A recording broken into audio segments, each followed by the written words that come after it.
Hey everyone, welcome back to our channel.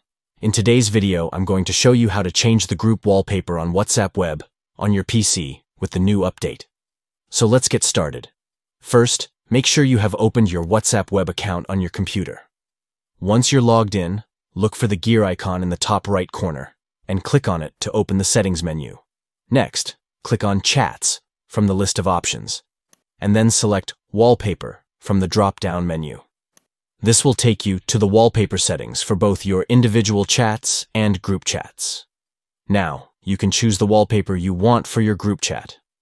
You have the option to pick from the default wallpapers provided by WhatsApp, or you can choose a custom wallpaper from your own device. Once you've selected the wallpaper you want, click on Set to apply it to your group chat, and that's it. You've successfully changed the group wallpaper on WhatsApp Web. I hope this tutorial was helpful for you. If you have any questions or need further assistance, feel free to leave a comment below.